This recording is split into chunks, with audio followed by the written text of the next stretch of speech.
ხელოვნურად მართული საპროტესტო აქციები თუ ყურძნის ფასის სიმცირე კახეთში რთველი მევენახეთა ერთი ნაწილის პროტესტის ფონზე მიმდინარეობს. უკმაყოფილება საფერავის ღირებულება იწვევს, რომელიც ბოლო ორ დღეში მკვეთრად შემცირდა. საწარმოების ხელმძღვანელები ფასთა სხვაობას კონკურენტუნარიანობის შენარჩუნების მოტივით ხსნიან. მევენახეების პრეტენზიებს არც ღვინის ეროვნულ სააგენტოში იზიარებენ. თუ ამ კვირაში კიდევ მოვიდა წვიმა, ხო, აი ერთი კვირა კიდე შეიძლება ამის გაჩერება. მეტი ამ ყურძნის გაჩერება უკვე აღარ შეიძლება. ილია მეკოკიშვილს ჯერ მოსავალი არ აუღია, ამბობს, რომ ყურძენი მწიფია, მაგრამ დაბალი ფასის გამო დაკრეფას არ ჩქარობს. მისი ვარაუდით ვენახში 10 ტონა საფერავია, რომლის დაწურვას ვერც თავად მოახერხებს, მაგრამ ფიქრობს, რომ ლარად და 50 თეთრად ჩაბარების შემთხვევაშიც დაზარალდება. 2012-ში ჩვენ მოსავალი არ აგვიღია, ხო, სტიქიის გამო, 2013-ში ხოლოდ უვლიდით, რომ აი ამ კონდიციამდე მოგვეყვანა. არც ახლა არ დავკრეფავ და იყოს. ჩამოვიდნენ ჩვენი ვალპატიცემული დეპუტატები და აკრიფონ და წაიღო. ჩუქნი. გურჯაანის რაიონის სოფელ ვაზის უბანში მცხოვრებთა ნაწილი ამბობს, რომ 2 დღის განმავლობაში საწარმოები 1 კილოგრამ საფერავის ჯიშის ყურძენს 2 ლარად და 35 თეთრად იბარებდნენ. დღეისათვის კი მხოლოდ ლარნახევარს იხდიან. მევენახეები არ უარყოფენ, რომ ეს ფასი გასულ წლებთან შედარებით მაღალია, მაგრამ მაინც მცირე თვლიან და უკმაყოფილოები არიან.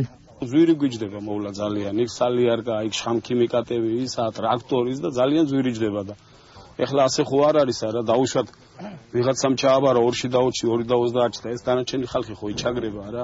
კახეთში ყურძენს წელს 35 საწარმო იბარებს. მათი ხელმძღვანელები ამბობენ, რომ გვალვის გამო მცირე მოსავლის მოლოდინი იყო და თავდაპირველი ფასიც ასე განისაზღვრა.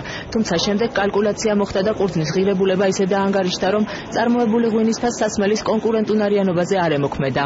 თუ ყურძნის ფასი გადააჭარბებს მაქსიმალურ ნიშნულს, რაც მისაღებია, ამ შემთხვევაში ქართული ღვინის საბოლოო ბოლში ჩამოსული პროდუქციის ღირებულება გადააჭარბებს ბაზრისთვის მისაღებ ფასს და ეს გამოიწვევს ღვინის გაყიდვის შეჩერებას, რაც საბოლოო ჯამში არ იქნება სასარგებლო მთლიან საქართველოსთვის. ჩვენ დღეს ვთავაზობთ მევენახეებს 1 კილო საფერავში ლარ და 50 პლუს ტრანსპორტირების ღირებულების ანაზღაურება, რაც გასული წლის საფერავის საშუალო ფასთან შედარებით 20%-ით უფრო მაღალია და ჩვენ შეგვიძლია ვთქვათ, რომ ლარი და 50-ის შემთხვევაში გლეხისთვის 1 კილო ყურძნიდან მოგება არის თითქმის 1 ლარი. ვაზისუბნისა და გავაზის მაცხოვრებელთა ნაწილმა გუშინ საპროტესტო აქციებიც გამართა და დახმარება ხელისუფლებისაგან მოითხოვა.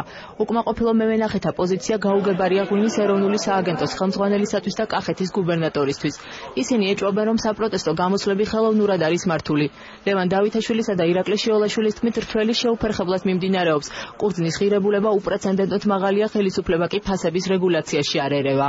როდესაც ბუნებრივმა კლიმატურმა პირობებმა ისედაც დააზარალა მოსახლეობა, შეამცირა მოსავალი და მისი ხარისხი, რთველის პროცესის შეფერხება და ჩასვლის მცდელობა ალბათ საბოტაჟის სახეს იღებს. ეს კი ყველაზე მეტად აზარალებს ახალ გლეხს და ჩნდება ეჭვი, რომ ეს პროცესი ხომ არ არის ხელოვნურად მართული. ჩვენ გვახსოვს წინა წლებში როგორ აიძულებდა სახელმწიფო უწყებები კონკრეტულ მეწარმეებს, რომ მათ კონკრეტულ ფასად ჩაებარებინათ ყურძენი, რაც თავიდან ბოლომდე გამოირცხა ჩვენი ხელისუფლების პირობებში. ჩვენთვის ყოველად გაუგებარია, თუ მაგალითად ეს ფასი აიწევს ან ლარნახევარზე იქნება, რატო აქვს კონკრეტულ ადამიანთა ჯგუფს საპროტესტო განცდა. მევენახეთა ნაწილი ამ პოზიციას იზიარებს და საფერავის წლევანდელი ფასით კმაყოფილია. მათი თქმით, მოსავლის ნაწილი გვალვამ გაანადგურა, მაგრამ პრობლემა არც დაზიანებული ყურძნის ჩაბარებაზე შექმნიათ.